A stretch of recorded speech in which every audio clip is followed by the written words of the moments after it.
Hello YouTubers! Da, da, da, da. Welcome to the Jenn and Rosie Reality TV channel. Today Rosie girl and me coming with a new topic.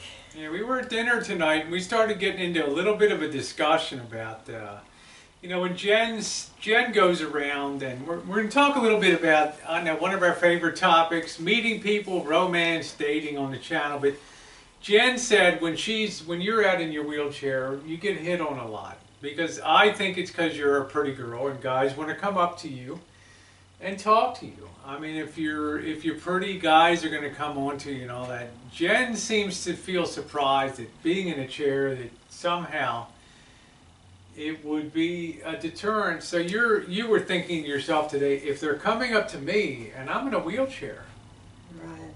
then there's really, if other girls tell you they're having difficulty meeting somebody, then you really think, you know, you're not going about it, or you're not doing it the right way. Speaker, what's it do? That's this Oh, one. oh, shit. Yeah, I can cut that, so Okay. just So you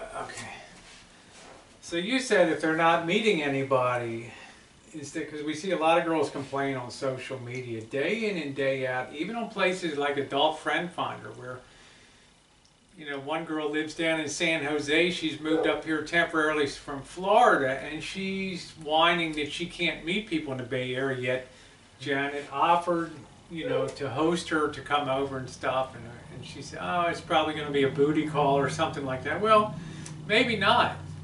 It'll be whatever you want it to be, but it's a chance to meet people and all that. So, you know, we just want to talk about that, because you're not going to get anywhere with meeting someone if you're not out there going out and chooching around. And it sort of ties into what you were saying about social networking. social media, internet,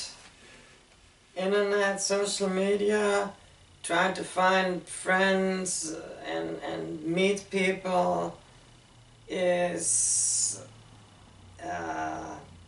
just not what you should count on, because there's a lot of fakes out there, a lot of fakers that pretend to be somebody that they're not. And also, since social media has come up and people don't even leave their house anymore, they don't interact in person with people anymore, they're losing the people skills, okay? And when you don't have the people skills, you know, online you tend to easily say things that you wouldn't say that you say in person. And for me, it was really hard-hitting and in my face yesterday. Once again, I'm going up to the mall in my wheelchair, and I have, you know, guys come and they come and shake my hand. Hey, how are you doing? What's your name? Blah blah blah. And then they respectfully, you know, step back when I say I'm in a happy relationship. You know, I'm not interested in anything. And so, but I see that even though I'm in a wheelchair and I'm just minding my own business, I still attract people almost every time I go out. And so I'm thinking to myself, if you go out, go to the mall and hang around the mall, do some window shopping, mind your own business, you'll be surprised. All of a sudden somebody might come by and say, hey, how are you doing? My name is so-and-so, what's your name? And boom, you can start a real nice conversation, and maybe even find somebody to go out and have a cup of coffee with. So it doesn't take much really to do that.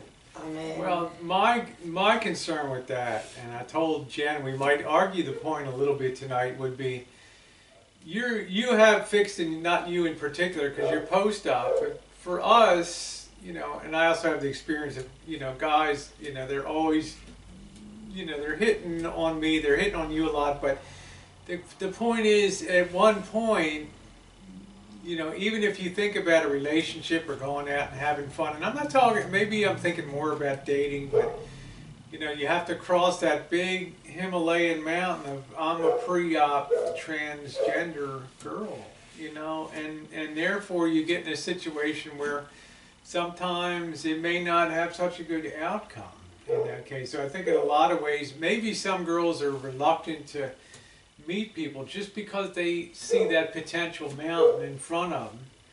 But I guess your point was to meet people anyway and just have fun, not even talking about sexuality or stuff like that, because over time you may be able to bridge that subject and it may not be as terrifying as it is. It's not always about sexuality and having sex.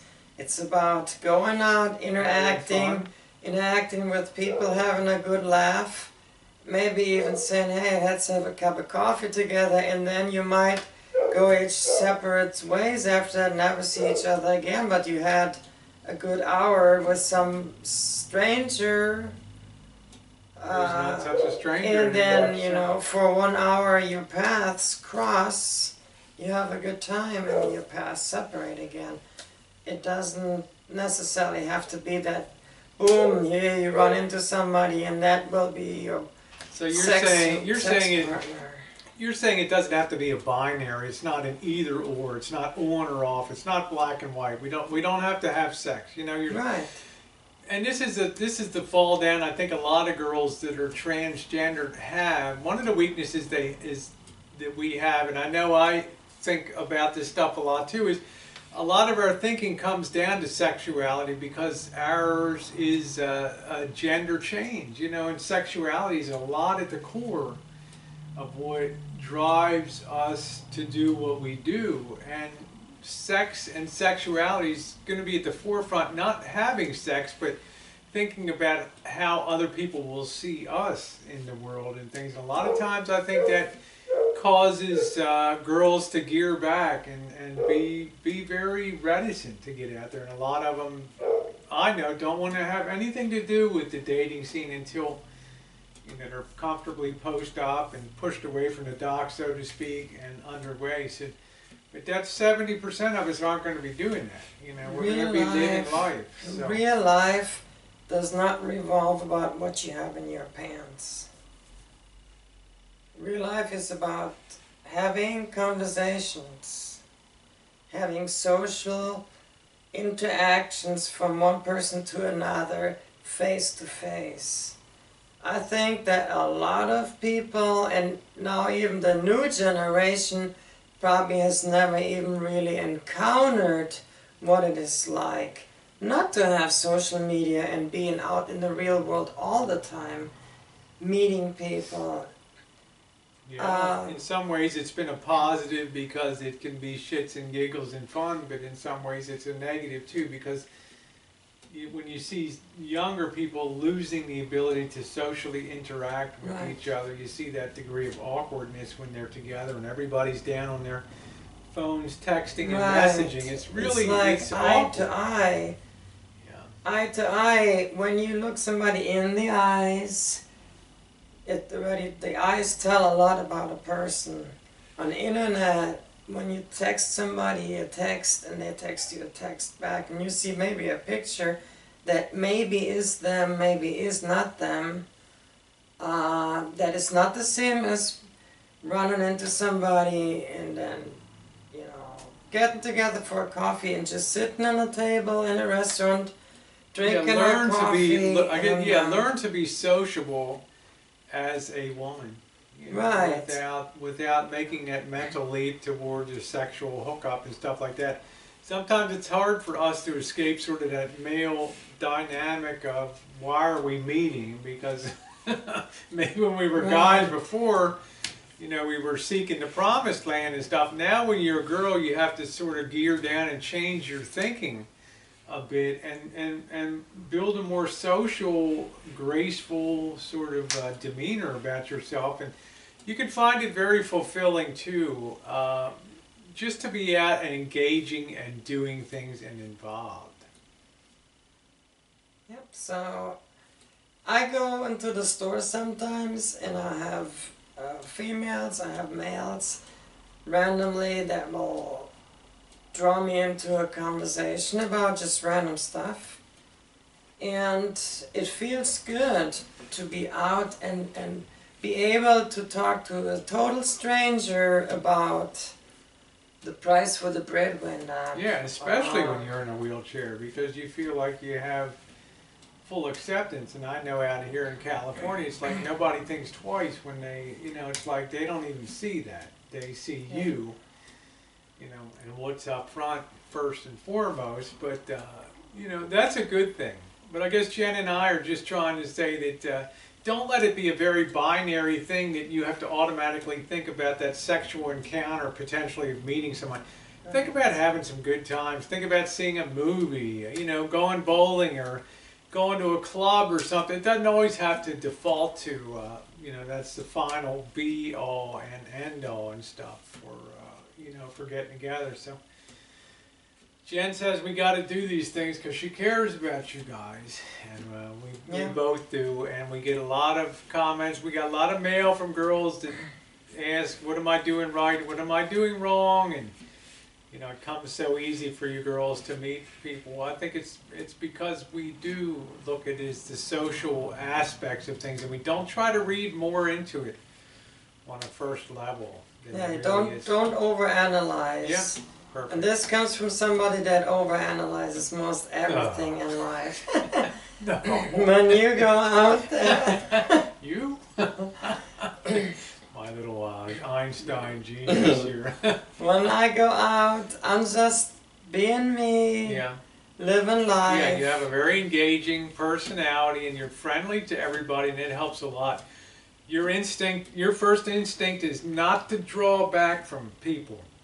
If you have an encounter, I see some girls will give a look like, move away, Chester, or something like that. But it's nice to be engaging, and I think both you and I have that too. If we want to let somebody down, we can find a nice way to sort of let them down without cutting their legs off at the knees and stuff. Right, I mean, you can still be nice, like when Jason introduced himself, and I told him a female name and said that's my name, and well, I told him I'm out here looking for a candy shop by this name here. I got this coupon and I want to cash that in. And so he even said, oh, I know where that's at, and I'll take you there. Your coupon. And so I thought that was really nice, and then after that he kind of started talking about he's lonely and he needs a girlfriend and everything. And I just smiled and I said, well, I am in a happy relationship. And didn't cut the legs out from under him. I just said it with a smile, and I said, honesty. And I said, I hope that you will find somebody nice soon that will make you happy. And he shook my hand and he said it was a pleasure meeting me, and he said, God bless and you take care. And I told him the same thing, God bless and take care. And we went our separate ways and both felt good about having that brief intersection of our lives. You both left feeling pretty good. I mean, he didn't get exactly what he wanted, but he didn't suffer a put down either. Right. He left with his dignity intact. Correct. Be sociable. Don't default to this on or off binary thing of sex or no sex. For me, you cut out so much potential in your life. It's amazing. Well, that's our thoughts on it anyway, having discussed that with Jen. So as usual, we welcome your comments, and as Jen always says, feel free to comment, rate, and subscribe. Thanks so much for being along. Yeah. Ooh.